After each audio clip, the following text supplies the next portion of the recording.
Patiyan le abu,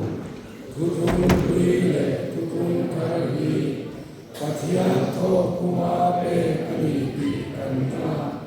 ama sawayan patiyan ba, Kristian kerin le di ucu acua kali di kanrin, patiyan tiyan lim fang kim, Hiu song song siang tu, vong tu le ok tu chu pakhat chau a oma, ama chau chu pathiana dia tu ani di kanrin, pathiana chuan ni patmin anom, pa le fa le khara tiang lim chu,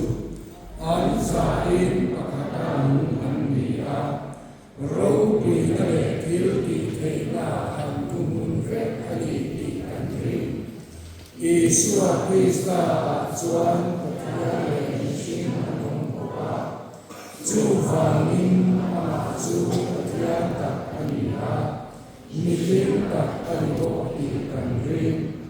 Kan Lu Le Pa Masa Kachu Ati Rin Tiyan Dimasya Ani Di Kanrila An Tu Oi Lo Na Vangin An Tiyan Limle An Rin Kachu Antum navam chuan ni zong zong ni sual, chezo ve kanlo ni taa, patiyan king di urtu le ko kanlo ni di kanring.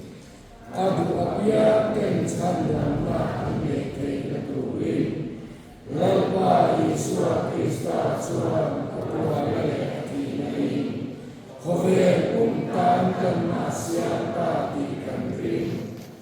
Chandama unturin kenalpa Yeshua Krista rina patiyan ya suasimle kerajaan rinsian kera umamo ikanrin kenalpa Yeshua Krista rina asara kumayna tiyan cantirin kanuma arina tiyan cuan ama tiyan inacu ama alini ikanrin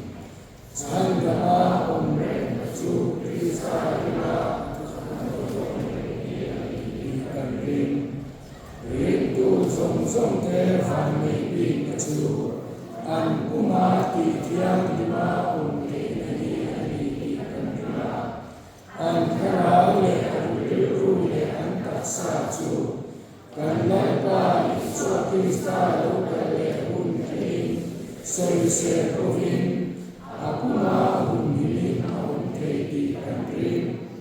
harap chu kay lawan